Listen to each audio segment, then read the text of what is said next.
ये धोखा है।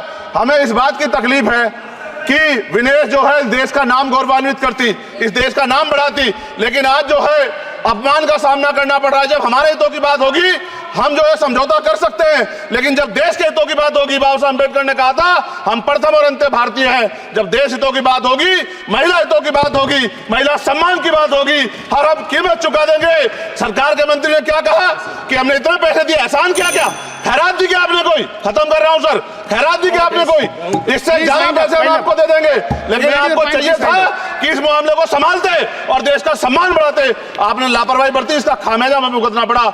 मैं आपसे आग्रह करूंगा कि जब वो बेटी देश लौटे, सर जब वो बेटी देश लौटे, रुक जाओ प्लीज, जब वो बेटी देश लौटे, मैं आपसे आग्रह करूंगा कि स्पीकर सर यहां बुला के उसका सम्मान करें। हम सब लोग, वो देश की बेटी है सर, देश के लिए गोल्डन गर्ल है वो, गर्ल है वो, उसका सम्मान यहां किया जाए सर, हमें चाहते हैं। बहुत बहुत धन्यवाद, आपने बात रखने का मौका दिया।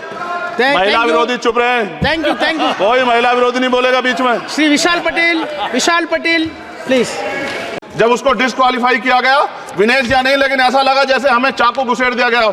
मेरे आज भी याद है उस प्रोटेस्ट में मैंने रातें काटी हैं और 4-4 गोली खाई मैंने। ये देश की अस्मिता से जुड़ा मामला था, पर हमने, हमारी मांग ये थी कि सरकार स्टैंड क्लियर कर दे, तब भी सुनवाई नहीं की गई। जब मंत्री बोलने आए तो हमने उनसे कहा कि हमें कुछ इन्फॉर्मेशन चाहिए, उस पर बात नहीं हुई। सवाल ये है सर, एक गोल्ड हमारे लिए आ रहा था और जब ये गोल्ड आता देश गौरवान्वित होता। और क्या व्यवस्था थी सर कि उसका वेट बढ़ गया, पता ही नहीं लगा सिस्टम के लोगों को। क्या बेवकूफी की गई है, ये सोचने का विषय है सर।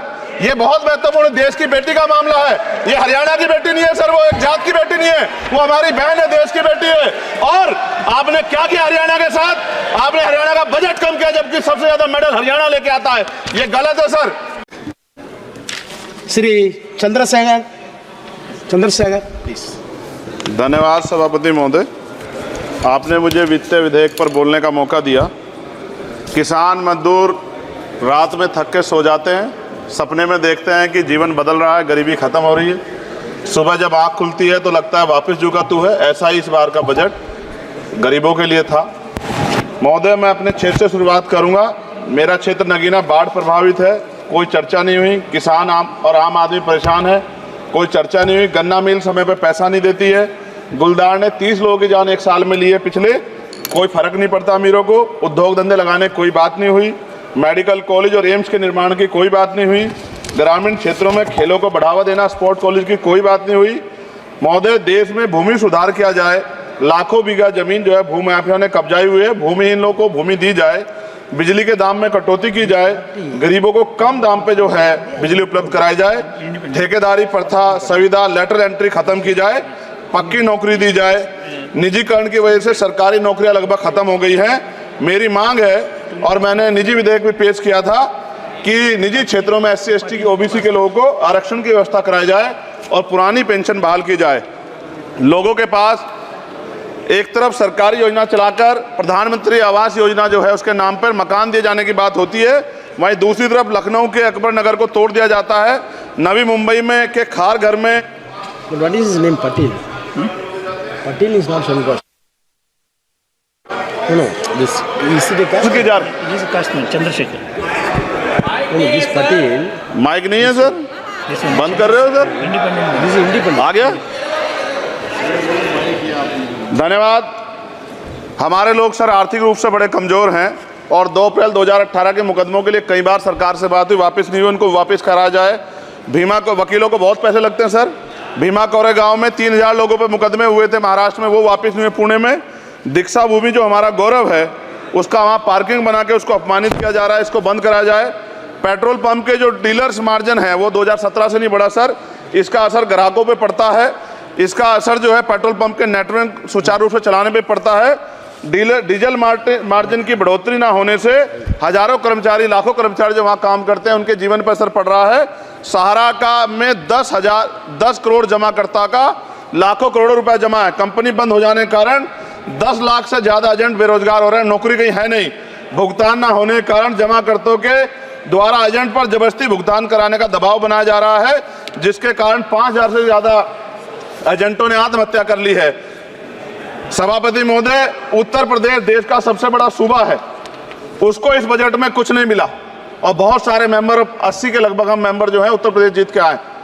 ना के बराबर मिला। यूपी में 25 करोड़ से ज्यादा आबादी है, उत्तर प्रदेश के अंदर 5 किलो राशन सरकार दे रही है, लेकिन जीवन जीने के लिए काफी नहीं है। और भी बुनियादी सुविधाओं की जरूरत पड़ती है। अगर इज्जत की जिंदगी चाहिए, उसके लिए सरकार के पास कोई उपाय नहीं है। यूपी जब एक बड़ा राज्य है, लेकिन यूपी में भाजपा सरकार की विकास गति बहुत धीमी है। हमारी सरकार से, केंद्र की सरकार से मांग है, हमें यूपी की सरकार की चिंता नहीं है, लेकिन यूपी की जनता की चिंता है। मैं मांग करता हूं कि यूपी को 4 भागों में विभाजित किया जाए। डॉक्टर बाबा साहब अम्बेडकर ने कहा था 1995 में, उनकी बुक है थॉट्स ऑफ लिंग्विस्टिक स्टेट, किताब में कहा था राज्य जितना छोटा होगा, राज्य की प्रगति उतनी होगी, जनता को रोजगार मिलेगा और जनता का जीवन संपन्न होगा। मोदी, एक बात मुझे आपसे कहनी है, आपने भी ये विषय उठाया था जब आप अपनी बात रख रहे थे, शेड्यूल कास्ट के साथ जो धोखा किया गया सुप्रीम कोर्ट के जरिए, आप इस बात को इस तरह समझे, 1.5 साल पहले मैंने मांग की थी, अगर इतना हितैषी हमारे लोग होते तो जब ईडब्ल्यूएफ 10% दे सकते हैं तो 5% शेड्यूल कास्ट के उन जातियों को दिया जा सकता था, लेकिन दृढ़ संकल्प और इच्छा शक्ति नहीं है गरीबों के उत्थान की। साथ साथ ओबीसी की जातियां, उनको भी दिया जा सकता था। ये जो हमारे साथ खेल किया गया है, ये खेल जो है, इसमें बहुत गुस्सा है। सरकार को संज्ञान लेना चाहिए और सत्ता और विपक्ष दोनों जो है अपना स्टैंड क्लियर कर दें, क्योंकि दलित समाज, आदिवासी समाज इसको देख रहा है। वो भूलेगा नहीं, जो उनके गले काटने का काम करेगा उनको भूलेगा नहीं। और साथ साथ एक जो मेरी पर्सनल है सर, अभी मैं सुबह से प्रयास कर रहा था कि विनेश के लिए बोलूं। जब उसको डिस्क्वालीफाई किया गया, विनेश या नहीं, लेकिन ऐसा लगा जैसे हमें चाकू घुसेड़ दिया गया। मेरे आज भी याद है, उस प्रोटेस्ट में मैंने रातें काटी हैं और 4-4 गोली खाई मैंने। ये देश की अस्मिता से जुड़ा मामला था, पर हमारी मांग ये थी कि सरकार स्टैंड क्लियर कर दे, तब भी सुनवाई नहीं की गई। जब मंत्री बोलने आए तो हमने उनसे कहा कि हमें कुछ इन्फॉर्मेशन चाहिए, उस पर बात नहीं हुई। सवाल ये है सर, 1 गोल्ड हमारे लिए आ रहा था, और जब ये गोल्ड आता देश गौरवान्वित होता। और क्या व्यवस्था थी सर कि उसका वेट बढ़ गया, पता ही नहीं लगा सिस्टम के लोगों को। क्या बेवकूफी की गई है, ये सोचने का विषय है सर। ये बहुत महत्वपूर्ण, देश की बेटी का मामला है। ये हरियाणा की बेटी नहीं है सर, वो एक जात की बेटी नहीं है, वो हमारी बहन है, देश की बेटी है।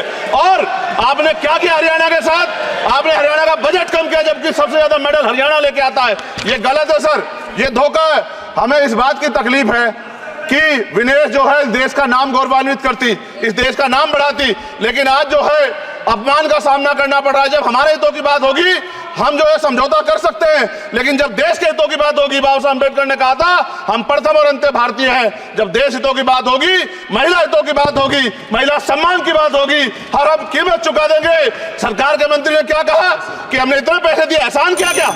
खैरात दी क्या आपने कोई? खत्म कर रहा हूं सर, खैरात दी क्या आपने कोई? इससे ज्यादा पैसे हम आपको दे देंगे, लेकिन आपको चाहिए था कि इस मामले को संभालते और देश का सम्मान बढ़ाते। आपने लापरवाही बरती, इसका खामियाजा हमें भुगतना पड़ा। मैं आपसे आग्रह करूंगा कि जब वो बेटी देश लौटे सर, जब वो बेटी देश लौटे, रुक जाओ प्लीज, प्लीज, जब वो बेटी देश लौटे, मैं आपसे आग्रह करूंगा कि स्पीकर सर यहां बुला के उसका सम्मान करें। हम सब लोग, वो देश की बेटी है सर, देश के लिए गोल्डन गर्ल है वो, गर्ल है वो, उसका सम्मान यहां किया जाए सर, हमें चाहते हैं। बहुत बहुत धन्यवाद, आपने बात रखने का मौका दिया।